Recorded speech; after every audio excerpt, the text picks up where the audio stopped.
Hoy recibimos en la primera parte del programa a Ezequiel Elkin. Ya está en la mesa. Es pianista, músico, compositor, autor musical argentino. Además es creador y productor de ficciones de televisión y espectáculos teatrales. Defensor de los derechos de los niños, filántropo y embajador de paz. Creador de Wunderkinds, un grupo musical con la participación de 12 niños prodigios de diferentes países. Y más adelante recibimos a Gianluigi Romano, quien comparte su historia de superación después de sobrevivir un asalto que lo dejó paralizado del pecho hacia abajo, pero que no quebrantó su espíritu extraordinario e invencible. Ahí lo ven, lo vamos a tener muy pronto aquí también en nuestra mesa. Comenzamos así esta hora muy especial de Cala en el aire ya.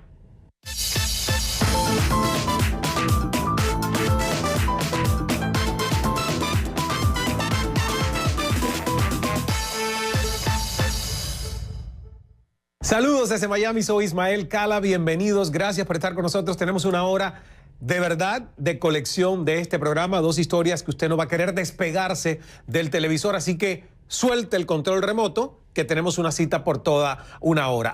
@Cala en Twitter es nuestra contraseña para que conversemos y amplifiquemos justamente lo que va a escuchar usted acá. Y en el resto nos encuentra como Ismael Cala. Ezequiel Elkin está en la mesa. Bienvenido, Ezequiel, ¿cómo estás? Muchas gracias por invitarme. Muy bien, gracias. Un placer para todo nuestro equipo. Además, nos vas a dejar así con la boca abierta con todo lo que tú has hecho en 33 años de vida, incluyendo tus 9 idiomas que dominas, que lees, que escribes, que los hablas y que nosotros decimos: ¿qué nos faltó? Que no hemos hecho todavía todo eso, más los talentos musicales.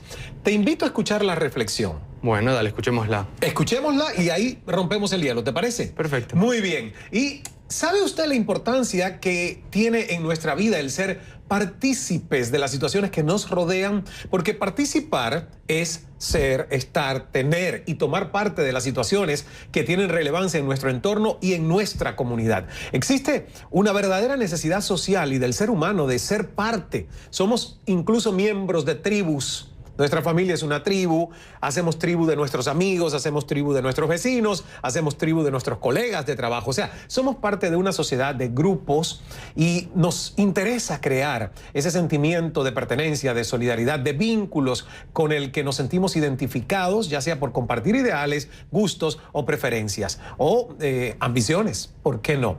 El ambiente que nos rodea definitivamente interfiere en nuestra forma de pensar, en cómo sentimos y en nuestros actos, en nuestras decisiones. De hecho, el ambiente es tan importante o quizás más que la genética. Hoy se estudia a través de la llamada epigenética, que es la influencia del ambiente y de nuestras decisiones con relación a las herencias que obtenemos. Ahora, lo importante es que todos podemos influenciar de forma positiva en nuestro ambiente y nuestra propia historia de vida, y que seamos diariamente una fuente de energía positiva hacia el cambio en esta constante y maravillosa incertidumbre que es la vida. Yo le pregunto, ¿aporta usted valor en el crecimiento de su comunidad? ¿Participa en alguna actividad a beneficio de alguna organización? ¿Se involucra en el proceso de la toma de decisiones públicas? Buenas preguntas para dar oficialmente la bienvenida a Ezequiel Elkin, pianista, músico, compositor, autor musical argentino, creador y productor de ficciones de televisión y espectáculos teatrales, defensor de los derechos de los niños, filántropo y embajador de paz. Y políglota, habla 9 idiomas, o sea, un niño prodigio que sigue siendo un joven prodigioso. Gracias. Cuando tú escuchas esto, porque la reflexión tiene mucho que ver con tu vida y también con la vida de nuestro segundo invitado. Cuando escuchas esta reflexión, tú dices: ¿cómo me involucré y cómo fui parte de influir en otros? ¿Desde cuándo descubriste ese poder? Bueno, en realidad siempre defendí esa idea, como vos la planteás, del contexto en el que uno crece, porque considero que esto de prodigio, que fue como me denominaron otros adultos visionarios o que pudieron ver un poquito más allá, creo que también fue potenciado por mis papás, porque por eso agradezco a la vida, a Dios, al universo, a los papás que tuve, porque ellos me fomentaron mis deseos. Claro. Nunca me subestimaron por ser niño y decir: no, Ezequiel, no entiendes, chiquito, no hables, no opines. Fue todo lo contrario. Mi voz y la de mi hermana, que vino después, eran las más importantes en mi casa. Entonces, fui bendecido porque las virtudes con las que pude haber nacido se me regaron. Se te estimularon, Se me estimularon. Entonces, un poquito de espíritu, un poquito de biología y el contexto que permitió. Y lamentablemente vi otros niños que teniendo los talentos fueron truncados. Y muchas veces, si no la mayoría, por sus propios padres, que no confiaban en su propio hijo. Y eran los de afuera los que veían esas capacidades. Entonces, considero que, digamos, quise tener algo que me permitiera reunir todos esos niños que yo podía estimar y seguramente podrían estar sufriendo por no ser comprendidos. Claro. Porque lo que a veces, o no siempre, es una virtud, ante la mediocridad de muchas personas es nada. Entonces pasa la vida, pasa todo y ese chico pudo haber sido un gran líder en el mundo para hacer cambios. Porque, y ya estás empezando a hablar de la fundamentación de ese proyecto, allí llegaremos a Wonder Kings, pero antes a mí me gustaría que habláramos un poquito de tu historia personal. Sí. Porque muchos papás tienen niños pequeños, tienen niños que a lo mejor, porque según leí aquí, desde que tú tenías 1 año de edad ya tú estabas entre teclas del piano, te interesaba el piano y a la edad de 5 años pediste tomar clases de piano. Sí, ¿no? Eso es verdad. Yo tengo recuerdos de muy chiquito que hasta mis papás se sorprendían, pero ya te digo, al creer en mí, porque lo vivían, no había forma de negarlo, tengo los recuerdos, no de ese momento, no del año, ¿no? Pero sí, mi mamá cuenta que comencé a caminar muy chiquito, que ya tenía 7 meses y ya me paraba. Entonces mi mamá me había comprado un andador por las dudas que en algún momento me cayera, siendo menos de 1 año. Entonces eso fue lo que me permitió, cuando tenía ese año de edad, subirme o treparme solo a la banqueta del piano en la casa de mi abuela, donde estaba ese piano que después lo heredé. Y entonces mi mamá contaba esa historia y obviamente yo crecí sabiendo eso. Y después a los 5 años sí, dije, yo estaba en Argentina en preescolar. Y antes de empezar preescolar, en el año 88, que yo tenía 5, cumplo en febrero los años, o sea, tenía más 4 que 5, viste que nosotros en Argentina empezamos en marzo todo lo que es escolar, conservatorio, escuela, universidad. Entonces yo acababa de cumplir los 5 años y empezaba el preescolar. Y ahí fue cuando dije, quiero arrancar piano, quiero tocar. Y mis papás me llevaron a un conservatorio musical que había en el barrio en el que crecí, en La Boca, en Buenos Aires. Y mi profesora, yo tenía 5 años, ella tenía como 90. ¡Wow! Pero no había diferencia de edad, porque el concepto de amor era el mismo, no hay edad, me enriqueció muchísimo. Y ella era amiga de grandes, había conocido a Gardel, a Discépolo, a los que habían compuesto Caminito, todos los tangos que uno conoce que son clásicos. Y era amiga íntima de Alfonsina Storni, que es la historia que se suicidó en Mar del Plata porque sus hijos eran amigos. Entonces, todas esas historias, yo tenía 5 años y me fascinaban. Wow. Mi abuelo, sí, hijo de inmigrantes, al cual le dediqué una canción, Che vos tango mío, que está en el espectáculo. Él era bandoneonista y era el director de tango de la Orquesta Sinfónica de Tango del barrio de La Boca. Y si no, de la Argentina, porque lo único que existían a principios del siglo era el tango en Argentina, ¿no es cierto? Entonces quizá hay un gen que se salteó una generación, que es mi papá. Pero yo lo pude potenciar porque además de tocar el piano, quise componer, quise crear y no solo ejecutar obras de otro. Pero sí es que cuando empecé a los 5 años, el conservatorio, yo quise tocar tangos y quise tocar, influenciado por, no sé si te acordarás, anécdota, el dibujo de Bugs Bunny, en el que había un capítulo que estaba Elmer en un teatro con el barbero de Sevilla que lo perseguía. A mí me deslumbró. Y yo a los 5 años quise tocar en el piano ese movimiento del barbero de Sevilla. ¿Y le pediste a tu maestra que te lo enseñara? Sí. ¿Y lo aprendiste a los 5 años? Me lo dio porque como ella veía que me podía exprimir, en el buen sentido, me lo permitió. Entonces yo en mi conservatorio, que empecé a los 5 y terminé a los 12. Porque hay que decir eso, exactamente. Obtuvo el título de profesor de teoría y solfeo a la edad de 12 años y el de profesor de piano a los 15. Sí, porque coinciden los 10 años de Conservatorio Nacional en Buenos Aires. Entonces, a los 12, bueno, me recibí de profesor de teoría y solfeo, pero antes, que fue a los 5 años, cuando arrancó mi historia, fue muy particular porque en mis 10 años de conservatorio no seguí ningún programa del Conservatorio Nacional. Fue ni del privado, que era donde yo iba, porque la profesora, ¿qué hacía conmigo que sabía que me adaptaba el programa a mí? Yo pedía las obras y ella me las brindaba. ¿De qué forma? Como ella veía que yo podía lidiar con esa dificultad técnica, académica de esa obra, de Mozart, Chopin o de otros géneros musicales, ella me daba la opción, por ejemplo, 3 tangos, Felicia, Caminito y 9 de julio. O me daba 3 obras, Fantasía en re menor y otras, de un autor u otro. Entonces, las 3 tenían la misma dificultad técnica, de los dedos, digitación, y yo elegía la que más me gustaba. Ella las ejecutaba y yo elegía cuál de las 3 quería aprender. Preparar.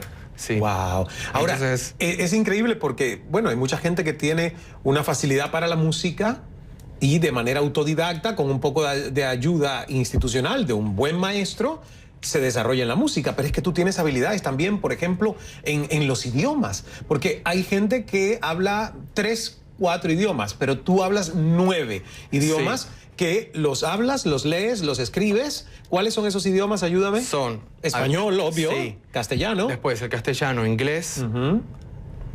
Toscano, que es el verdadero nombre de la lengua oficial de Italia. Comúnmente llamado italiano, pero es la lengua toscana de Dante. Y el portugués. Después tenemos en los semitas hebreo y árabe. Y después japonés y ruso. ¿Por qué te llamaron la atención los idiomas? ¿Con cuál comenzaste apartando el español? Bueno, el castellano y el inglés fueron como mis idiomas en paralelo. Ajá, los base. Los base porque hay una historia, mis papás vivieron acá, en Estados Unidos fui concebido en la ciudad de Rochester, en New York, donde mis papás vivieron, porque fue su historia de jugador de fútbol muy importante, entonces lo habían comprado desde Argentina para cuando fue el boom del fútbol en Estados Unidos en los 78, y ahí vivió mucho tiempo. Con mi mamá, acá se casaron, acá empezó mi historia. Después continué en Argentina y después alternadamente. Pero dejando de lado el inglés y el castellano fue el ruso. ¿Y por qué el ruso? ¿Qué te llamó la atención para el ruso? Pasó que, por supuesto, ya conocía el idioma, lo había visto, me gustaba leer cuando era chiquito los diccionarios donde estaban los alfabetos. Pero lo que sucedió que repentinamente, de un día a otro, en mi primaria, en Buenos Aires, en ese año estaba en Argentina, llegó una nena ucraniana. La URSS acababa de caer, era todo nuevo, Ucrania no era un país que estaba en auge, que ahora todos los niños por los videojuegos y más que nada el fútbol, Ucrania lo ven en la lista. Para nosotros, niños en esa generación de los 90, Ucrania era algo que incluso hasta lo gracioso que yo pensaba que era el nombre de esta nena, Olga Pinchuk, que le agradezco. Después de tantos años terminó grabando en la banda de sonido de mis espectáculos. Ella era violinista y tenía una historia similar, que a los 4 años había empezado en Rusia, bueno, en la Unión Soviética, a tocar el violín. Entonces nuestro idioma era la música, por supuesto, pero era hablar en castellano yo, en ruso ella, y yo le pregunté, la anécdota fue así. ¿Te enamoraste de ella? No. Pero siempre me interesaron, enamorado de las culturas, desde niño, y fascinado por la música étnica de los países, sus instrumentos. Y evidentemente había algo lingüístico dando vueltas, que estaba como latente. Y ese fue el disparador, que después no se detuvo. Y le pregunté si había tenido un novio en Rusia, para conocerla, un tema de conversación. El mismo día que había llegado, me dijo que sí, en lo que hablaba un poco el idioma, Víctor. Yo le dije, me lo escribís en el pizarrón, y cuando escribí, o sea, vi el cirílico, ahí me deslumbró, me fascinó. Dije, escribime el abecedario, y por mi obsesión sana, al otro día me lo había aprendido porque era A y la analogía en nuestro idioma. Entonces yo practicaba con los nombres de mis perros y mis gatos, de mis papás, y mi mamá me regaló un diccionario de ruso al otro día. Wow, ¿todos estos 9 idiomas tú los hablas ahora? Sí. Eres fluido en todos ellos. Por ejemplo, ¿cómo suena el japonés? Que yo estuve en Japón, arigato, y me aprendí nada más. Por ejemplo, konnichiwa, arigato. Konnichiwa, o genki desu ka? Boku no namae wa Ezequiel desu. Ismael-san, boku wo anata no bangumi ni kakawaru koto wa kite toshimashita. Arigato gozaimasu. ¿Qué dijo? Yo nada más entendí konnichiwa, que es... Gracias por haberme invitado mirado tu programa, que estoy muy contento de estar acá, que soy Ezequiel. Claro. ¿Ninguno de estos idiomas tú lo aprendiste en inmersión? O sea, yendo al país y estando allí. No. A mí me preguntan cuando me cruzo con algún japonés o algún israelí, me dicen, ¿pero vos viviste? No, vos viviste. No, vos viviste, porque no le encuentran otra explicación. Porque a veces vos que vivís acá también no es solo el idioma, es los idioms, son los locations, son las expresiones, los modismos y esas muletillas que son espontáneas. Que por haber sido chico las incorporé mirando tele, leyendo, escuchando música. Así fue como las asimilé. ¡Qué increíble! Pero para mí era no un juego, porque era real y lo disfrutaba así como un juego. Pero un día miré para atrás y dije, uy, sé esto, sé todo esto. No era mi propuesta sentarme, digamos, ¿cómo decirlo? Con un libro, decir, voy a estudiar la gramática, voy a estudiarlo. Lo asimilé escuchando las canciones, leyendo poesías, porque la gramática está ahí. Porque te gustó y te fascinó. Y es la mejor manera de aprender. Pero 9 idiomas, ¡wow! Eso de verdad que fue, digamos, eventual. Fue eventual. No fue mucho tiempo, tienes solo 33. Sí, pero empecé tan chico que fue ventaja. Eso es verdad. Vamos a una primera pausa, enseguida continuamos la conversación con Ezequiel Elkin, creador de Wunderkinds. Enseguida nos va a explicar de qué se trata este grupo. Es un proyecto increíble, hermoso, y también de su lucha por lograr una cultura de paz, de integración, de entendimiento entre los pueblos. Y más adelante conoceremos la historia de superación de un joven venezolano víctima de un asalto que lo dejó paralizado del pecho hacia abajo, pero que no quebrantó su espíritu extraordinario e invencible. A usted le va a encantar conocerlo. Ya volvemos con más.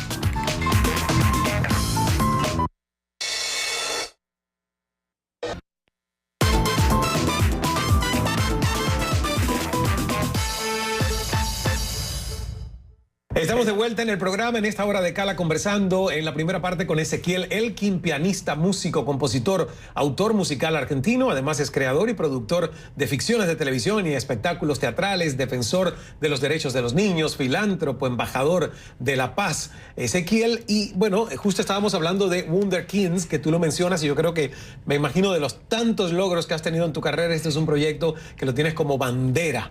Sí. ¿Qué es Wunderkinds y qué te inspiró para crearlo? Bueno, Wunderkinds es un sueño de toda mi infancia materializado, en el cual quise reunir niños que habían vivido una historia similar a la mía, en capacidades o habilidades extraordinarias en el campo de las artes escénicas, danza, actuación, canto, que tienen la particularidad estos niños de tener estas 3 capacidades desarrolladas 100% en una personita. No es que uno en el espectáculo es un gran cantante, otro gran bailarín. Todos tienen las 3 disciplinas extremadamente desarrolladas. Entonces, como vos comentabas antes, mi deseo de toda una vida, y a medida que yo crecía y maduraba la idea y el contenido y mi fortaleza y la motivación para llevarlo a cabo. Afortunadamente la vida me puso enfrente a personas que desde sus diferentes áreas de producción en Buenos Aires y en Estados Unidos me facilitaron, ¿no? La materialización de esto. Entonces Wunderkinds, que para comenzar es una palabra que originariamente es alemán, pero en inglés la tomaron como hace 400 años para referirse a los niños prodigio. De hecho, en alemán, Wunderkind es un niño prodigio, un Einstein. Personas que no importa el campo, tienen sus capacidades desarrolladas y que alcanzan ese éxito, esa profesionalidad, desde la corta edad, ¿no? Los primeros años de vida. Entonces yo dije, quiero reunir a estos niños, tienen que ver con mi historia de vida, que también me habían caracterizado de ese modo. Entonces dije, Wunderkinds es el mejor título, una sola palabra que reduce todos los conceptos para explicar estos niños capaces. Entonces dije, Wunderkinds, es una palabra que en inglés la utilizan todo el tiempo. Entonces dije, voy a hacer un espectáculo a modo de un concierto de gala internacional, en el cual reúno a estos 12 niños por temporada, todos los años son 12 países distintos, en el cual, a modo de una cumbre musical como Naciones Unidas, con niños embajadores. Conmigo como el líder, el niño más grande, pero que reúne a todos estos niños, 12 de 12 países distintos cada año. ¿Qué tiempo llevas haciéndolo? nosotros debutamos en Buenos Aires con gran furor en las vacaciones de invierno y en ocasión en agosto del Día del Niño en Buenos Aires, en el Teatro Coliseo en el año 2014, con el auspicio de todas las embajadas de los países involucrados, la Cancillería Argentina, Warner Music, que me edita el disco, ASCAP en Estados Unidos y otros organismos internacionales que me respaldan, con el cual, bueno, nos estamos reuniendo para realizar ahora en Estados Unidos como Naciones Unidas, UNICEF y demás, que ahora prontamente vamos a firmar algunos acuerdos. O sea, que haces el show en vivo, que se presenta en varios escenarios, disco y también me imagino documental. Claro, hay una parte documental donde registramos la vida de estos niños en cada uno de sus países y la evolución de cómo es cada año que nosotros trabajamos. Yo en Estados Unidos, cada uno a la distancia, a través de Skype, WhatsApp, los videos, para después reunirnos todos en esta gran cumbre musical internacional con los niños embajadores en el espectáculo en sí mismo, con una gran orquesta en cada país, un gran ensamble, un gran despliegue escenográfico, y por supuesto con todos los cuerpos diplomáticos, como público, las embajadas y las colectividades, porque los teatros se llenan con miles de personas de las colectividades de cada país del cual viene el niño. Entonces es algo muy rico en la difusión de la cultura, la música, sus instrumentos, su vestuario, el idioma. ¿Y cómo los escoges? ¿Cómo? Porque, oye, el mundo está lleno, yo me imagino, de muchos de estos niños. Entonces, escoger solo 12 por año. Debe ser por año. Pero debe ser aún una situación compleja, ¿no? Por país también hay muchos. Exactamente. Entonces, el primer año lo hice buscando estos niños, utilizando las herramientas que ahora todos tenemos a nuestro alcance, que nos conectan como puentes a todo el mundo, que es YouTube y los videos online. Entonces los busqué tipeando, utilizando mi facilidad de los idiomas, quizá en hebreo, Yeladim, Shagim, niños que cantan, prodigios, Yelet Palé, o sea, y se me reducía la lista a niños muy puntuales, utilizando y buscando en su tipografía, en su caligrafía de idioma. Entonces, buscando en hebreo o en mandarín, en el caso de China, o en ruso, encontraba a los niños que... y quizá había 10. Y fue, bueno, una cuestión no tan artística o técnica de su talento, porque eso era innegable. En lo artístico se ve manifiestamente, abiertamente. Era una cosa espiritual, emocional, lo que me hacía decir, este es el nene que tiene que representar Rumania o el nene de Israel. Y después me enteraba de sus historias que ellos me contaban de vida, y eran historias que decía, había una cosa mayor a nosotros que me hacía... Este es el niño justo, emocionalmente, espiritualmente, como un soldadito de paz, sabe, porque él ya deseaba también contactar a alguien para poder colaborar con la paz mundial desde su lugar. Claro. Porque, como en el caso del nene de Israel, sufría porque vive con la frontera con Gaza, la guerra. Todos los niños vienen de una realidad diferente. Guerra, hambre, opresión, desde los gobiernos. Todos vienen de realidades distintas. Niños que viven muy bien, otros que viven muy mal, pero con la música y el amor todo se nivela. ¿Qué tiempo de convivencia tienen esos 12 niños preparando el espectáculo y luego mientras ustedes lo realizan? Conviviendo pueden ser 15 días máximo cuando llegamos al país. Sí. Porque con el tour de Wonder Kids vamos a cada país del cual vienen los niños. O sea, ahora son 12 países. Son 12 países. Entonces nosotros en noviembre de este año, el 17, vamos a estrenar por primera vez en Estados Unidos en el David H. Koch Theater en Lincoln Center en New York.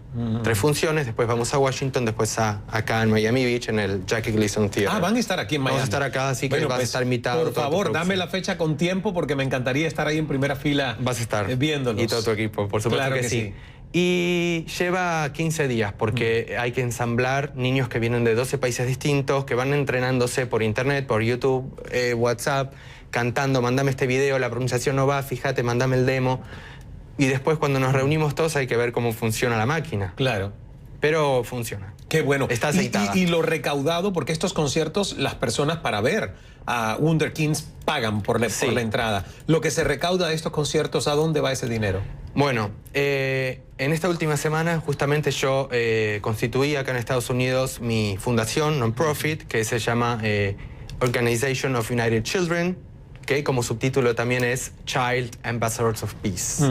Entonces, con esta fundación lo que hago es a nivel local, en Estados Unidos y en los demás países, trabajar con niños a lo largo de todo el año, de todos los backgrounds socioculturales, religiosos, económicos, donde no hay diferencias, ni de edades, ni étnicas, ni de color.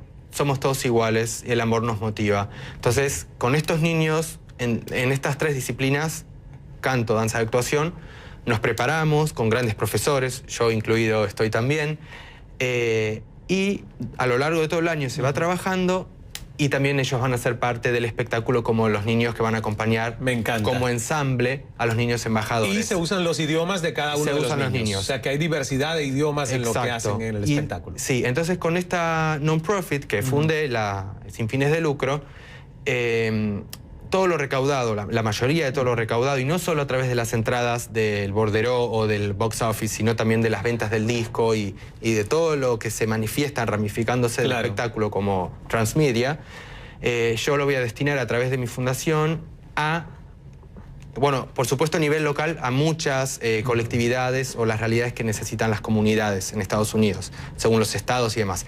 Pero a nivel internacional, y ese es como el Summit, justamente el Summit de La Paz, es un programa nacional e internacional que se llama The Fruit of Love, el fruto del amor. Entonces, cada año nosotros vamos a sembrar esa semilla, que es el fruto del amor.